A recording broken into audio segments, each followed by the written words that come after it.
What's happening, people? We are back on the Fight Week show, and we're here to recap. Here to recap real quick on the pay-per-view card that we just witnessed. Um, Saturday night, Sunday morning, 3 a.m. UK time. UFC 271, the main card. Take it from the top. I mean, the whole card was crazy. The whole card was full of different discussion, and obviously I did a watch along on it. And sometimes, when you're watching live, the things can you're watching it and you're not really taking everything in. You know what I mean? I've been to watch the whole card. I've watched the whole card back, and yeah, great card, great card. And thank you to everybody that joined me for the watch along. You lot were superb. Everybody that was on the watch along with me for that long, and the amount of breaks in between the fights didn't really make it easy, but everybody stuck with me, everybody bared with me, and I really appreciate it. You know what I mean? We had some fun, a little bit of Q&A going on in there as well. So yeah, that was fantastic. And the next pay-per-view, I'm gonna be doing the same thing. So um let's start with the main event. The main event was crazy. The main event, I didn't see. Well, I saw it how it ended up. Predicted easy to win. Um, Also said it was gonna go to decision. I didn't think it was gonna be like uh a knockout or anything like what a lot of people were kind of looking at, were like predicting, because the three fights that Whittaker's had since then showed that he's in a different place. He has a different mindset, and it was always going to bring the fight to easy. Um, I mean, I still always go back when I really rated Whittaker was when this man went 10 rounds with Yo Romero. You don't go 10 rounds with Yo Romero. I'm sure he broke his hand in the first one, and he broke his ankle, or had some kind of fracture in his ankle in the second fight. So essentially, in the first fight, he had one hand to fight 5 rounds with Romero, and in the second fight, he had one leg basically to fight Romero, and you went 10 rounds with that man. So since then, I've always given Whittaker his dues, and I thought he brought the fight. It brought the fight to Stylebender. Now Stylebender dropped him in the first round. A nice jab straight down the pipe, dropped him, and I thought, oh, here we go. What's going on here? Whittaker pops right back up, shook it off, and the first round went for easy. Second round, it was more of the same, but Whittaker was coming back into the fight a lot more. You know what I mean? Had a couple takedowns, but the takedowns, big up Dante, salute to you, my bro. I see that you weighed that thing in. Big up, man. I appreciate that. So, um, Stylebender, a lot of calf kicks, inside leg kicks, more of calf kicks, kicks to the body, front kicks. He utilized a lot of the kicks as I thought it was gonna do, because if you go look back on Starbender's fights, he always comes with them kicks. Them kicks are his main weapons. Even when he fought Romero, he was kicking the man to rack up points from a distance. That's what he do.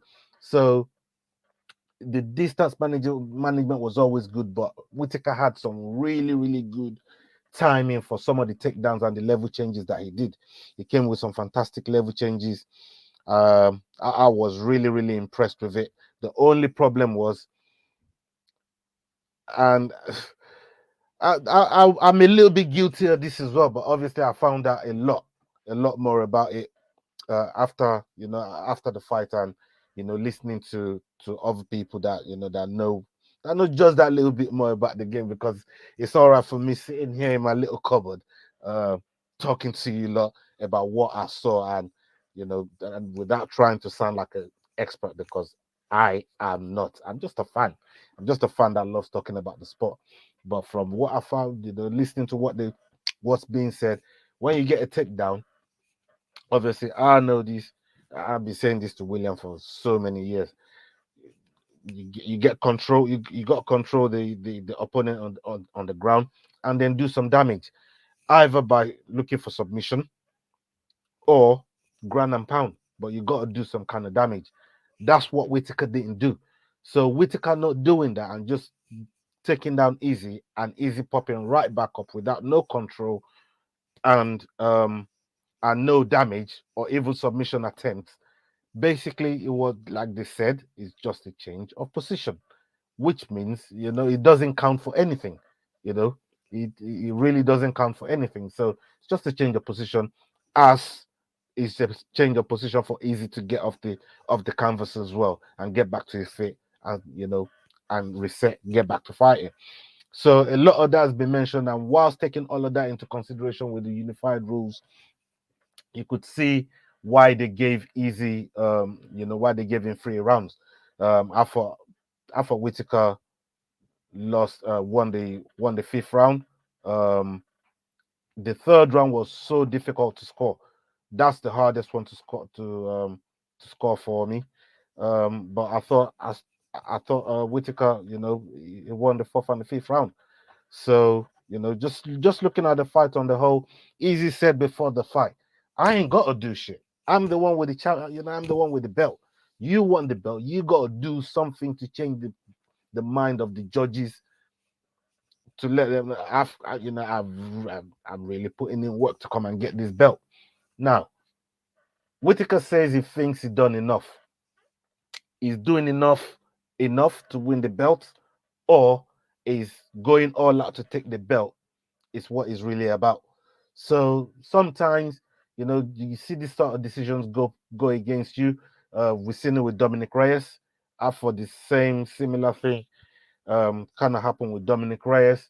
Maybe he didn't do enough.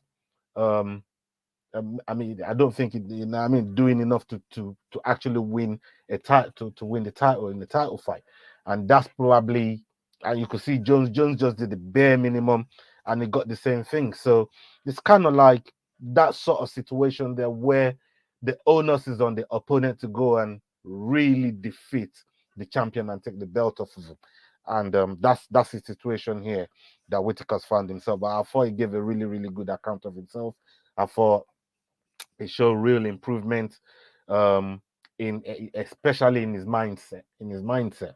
And I really, really liked that about Whitaker. And look, both of these guys, they showed respect to each other, and they know they're the best in the division. Both of them know it. They both know it.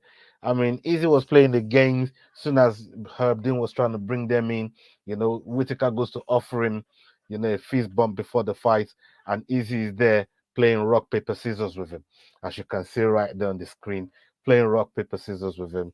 It was crazy. I mean, just playing mind games like that is probably why he was able to drop him in the 1st round.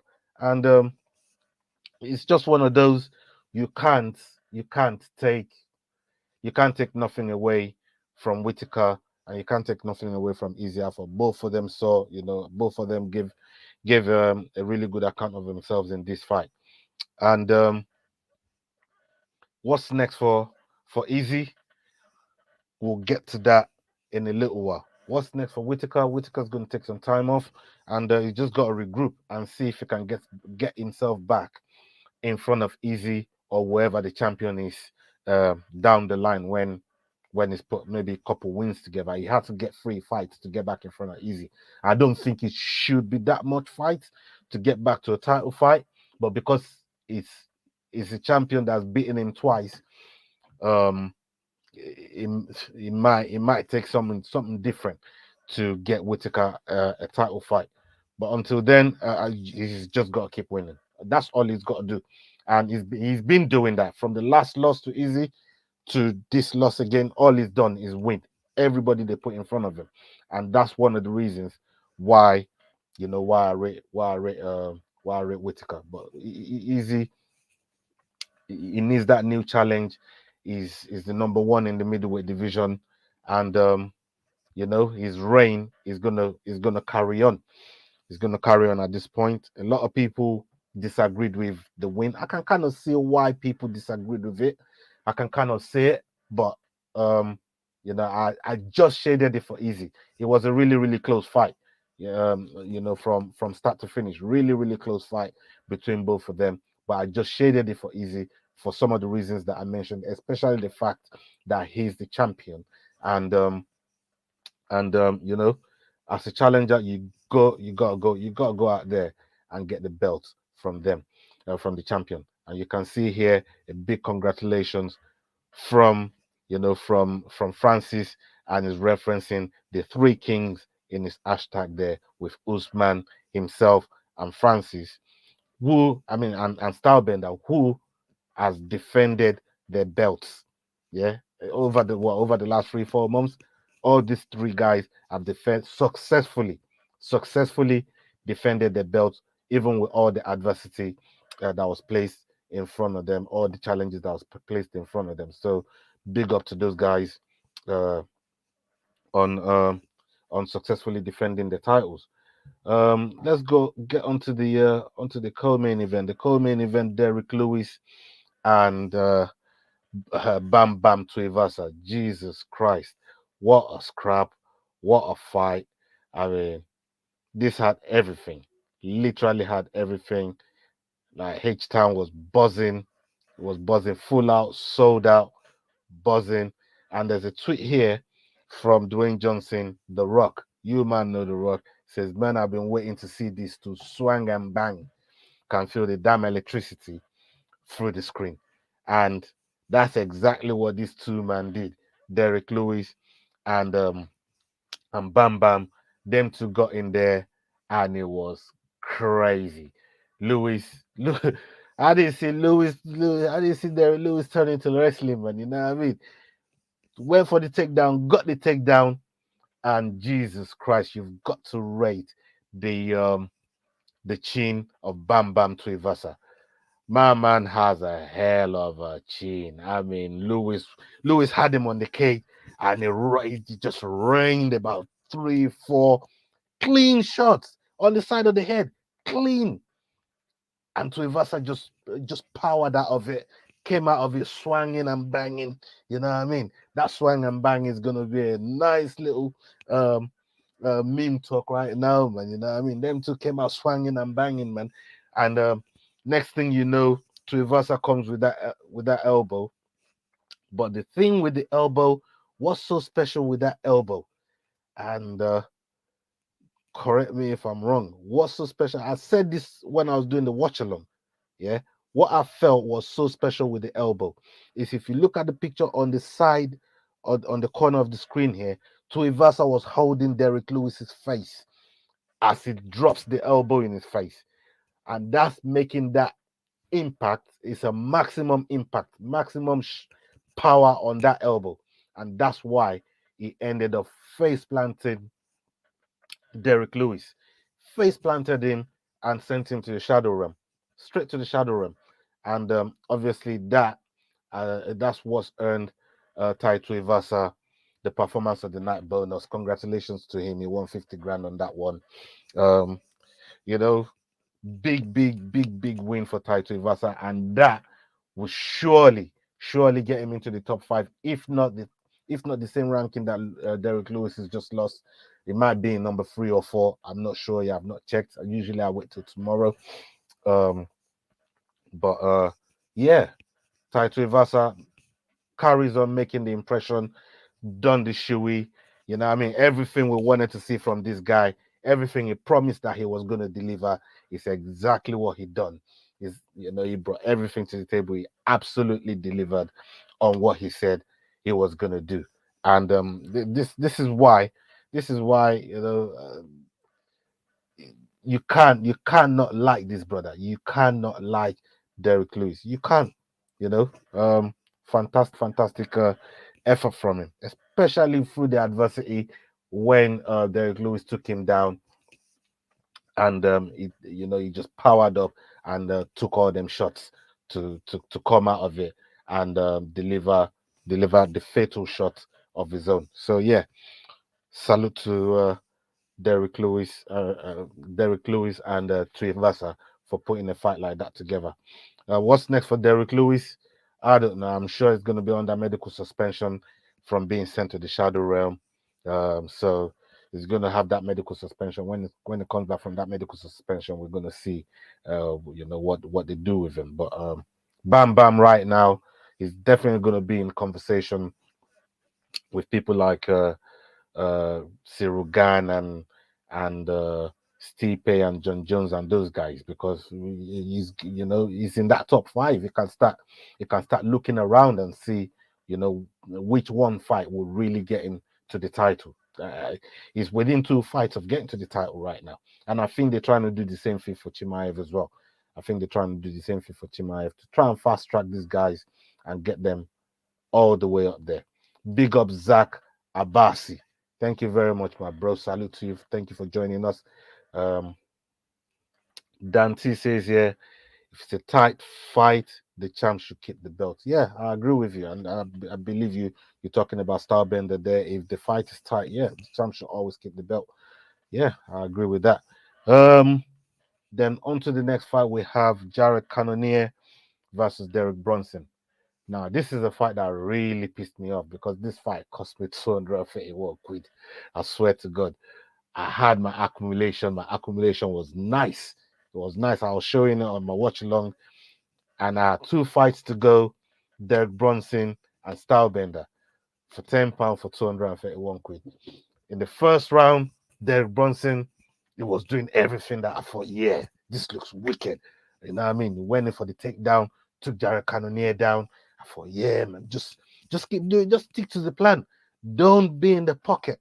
Whatever you do not stand in front of Jared Cannonier. Whatever you like, Jared got hands. I said it on the broadcast. This man has fought in 3 different divisions. Been in the heavyweight, he fought at light heavy, and now he's a middleweight. Like he's carried the power. He's not lost any of that power he had in heavyweight. So you standing in front of him is just dangerous. It's stupid, you know what I mean? So Derek Bronson, he had the perfect game plan, brought him down there, took him down, did all the good stuff. I was like, yeah, it's controlling Jared. My money is looking good. I was trying to cash out, but bet 365. They were playing with me, man. They didn't offer no cash out. I'm like, hold on. How this man not offering cash out? Like, my man's just won the first round. Surely you gotta be offering me like £100 or something. Let me see what they're offering me. They were offering for coke. They're talking about cash out was unavailable. I'm like, no, this lot must take man for a dickhead. Anyway, I thought, you know what? As long as Derek Bronson carries on, sticking with the plan, you know what I mean? Egg is gonna be on bet 365 face for not offering the cash out. You know what I mean? And they're gonna have to pay the full money when Easy wins. That was kind of how confident I was. Well, confident, not confident. But what happens? Second round comes, Derek Bronson starts trading. He starts to trade with fucking Jared Cannonier. Starts trading with him. And I'm like, bro, get out of the pocket and go back to the next thing you know, boom. Cannonier catches him and it was over. Over. Just like that. I'm like, oh my days. Bronson just, yeah. Bad day for Derek and Derek. You're not wrong, Maggie. You're not wrong, Zach. You're not wrong. It was a bad day for both of them, man.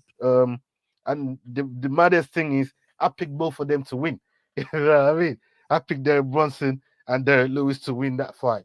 And they both came up short. Like short.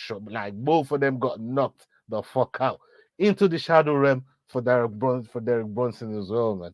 I thought to myself, why was he playing them games with Jared Cannonier? You know what this brother is about. He got heavy hand. That brother got no takedown defense.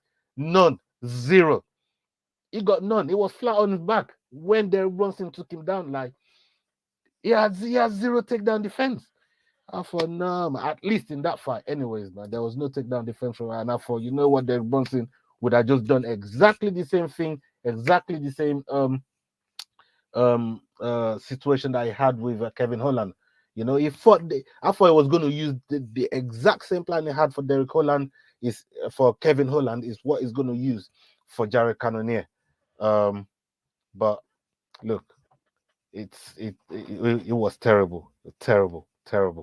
Um, but bad night for him, good night for Jared Cannonier, and he took the time to call his shots.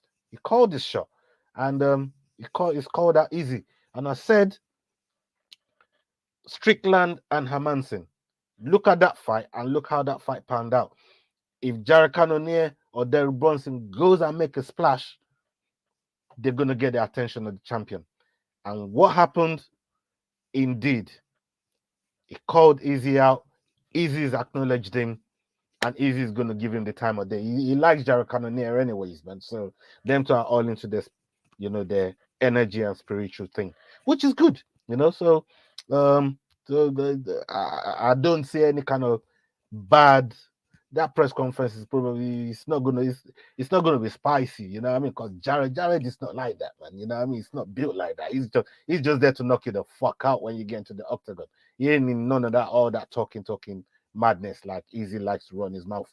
You know what I mean? He don't run his mouth like Easy does. Obviously, Easy backs his thing up, but Jared ain't even in none of that. Running your mouth type of thing. It's not that kind of guy. So it'll be interesting to see how that fight plays out. Then we had Moicano and Hernandez. Now that was a good fight. Rear naked choke win for Moicano. Picked Moicano to win. Really, really good fight.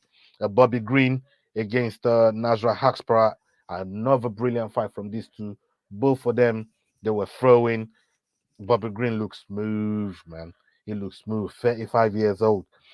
He just cooled. He just cooled Nasra. Hand by his side all the time in true Bobby Green style. You know what I mean? If you've been watching Bobby Green for as long as man been watching Bobby Green, you know what this guy's really about. He's been around the block, and he's fought some of the best. He's fought some of the best in and around the place. So you can't do that. You can't do that. Nasra, he just came up short, couldn't really get in it, you know what I mean? So, but yeah, good win for Bobby Green. I like the fight. The fight was busy as always. Zach Abasi says, yeah, Bronson made the same mistake he did against Easy, trying to trade. Yeah, and when you do that, there's only one outcome, And look, Bronson got hands as well. Bronson can knock motherfuckers out.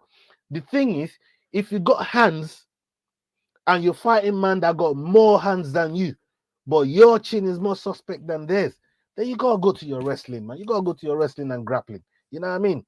That's what you gotta do. To me, there's just a little bit of fight IQ lacking in those situations. Not that Bronson ain't got fight IQ, because I believe it does.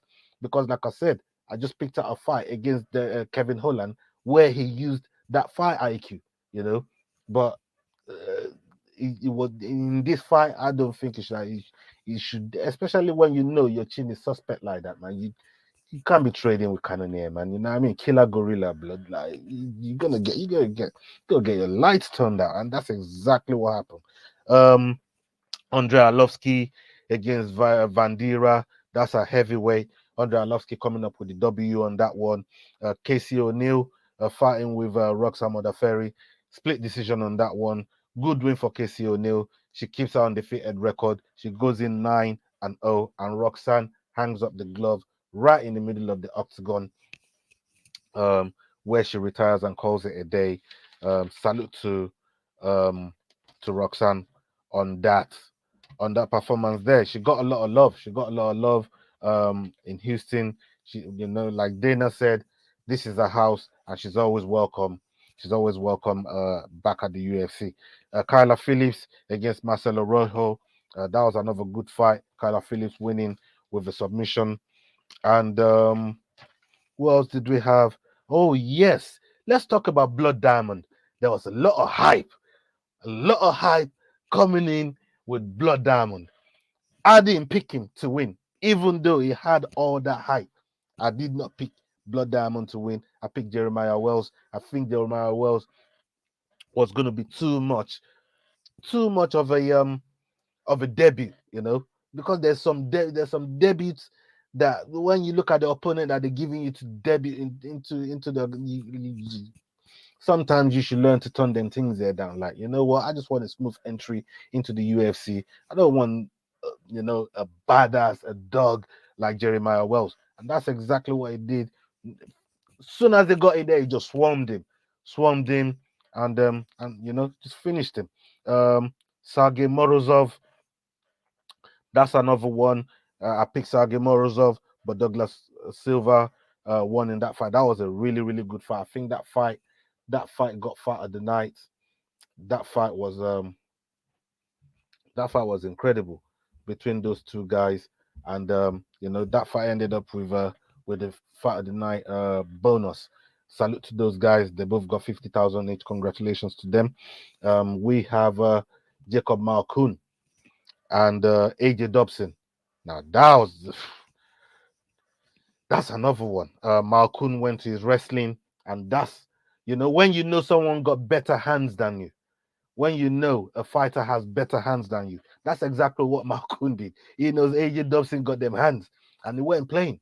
Just took him down, controlled him down there, and landed damages of his own.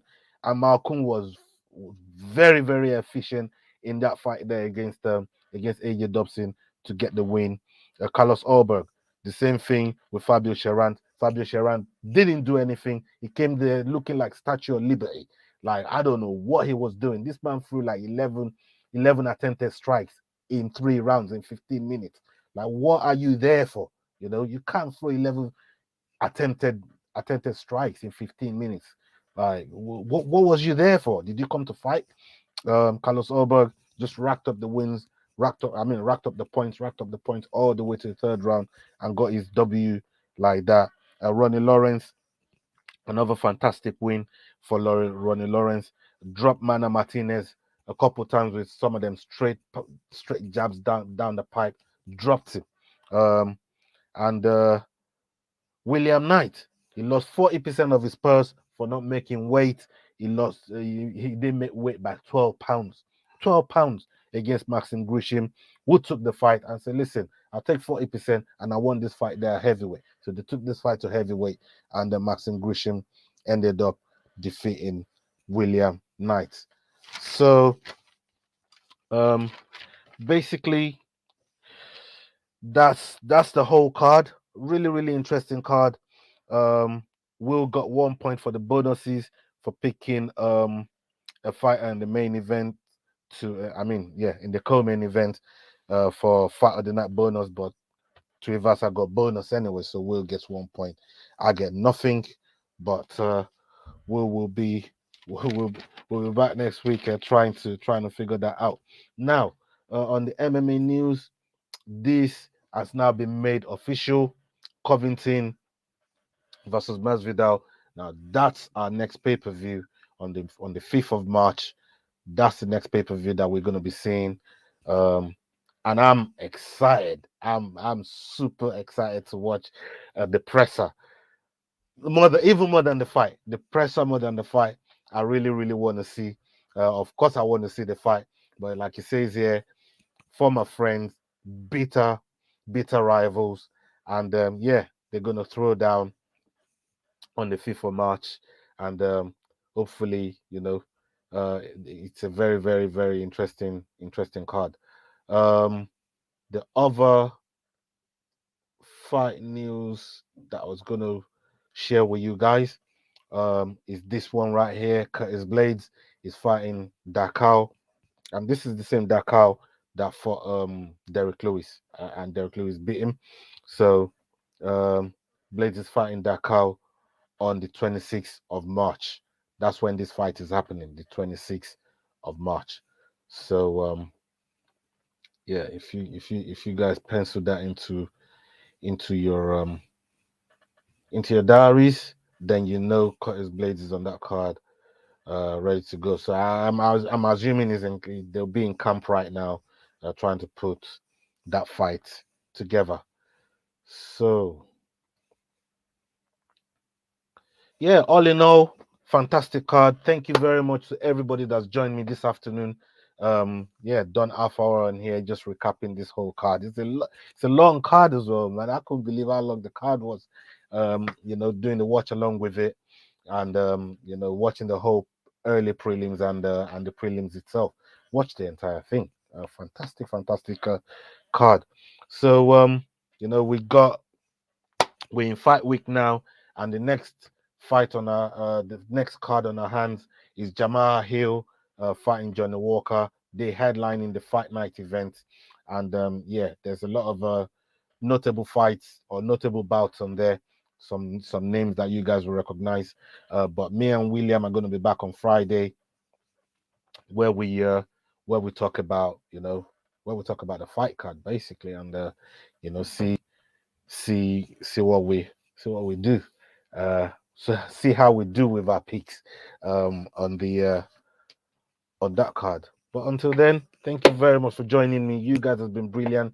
Please subscribe, like, share, do all of that good stuff. You lot have been fantastic. You've been very, very helpful to the show. Please, please, please, if you're new, subscribe, hit the notification bell, all of that stuff. It helps us grow. And then until the next video, hasta la vista. Salute.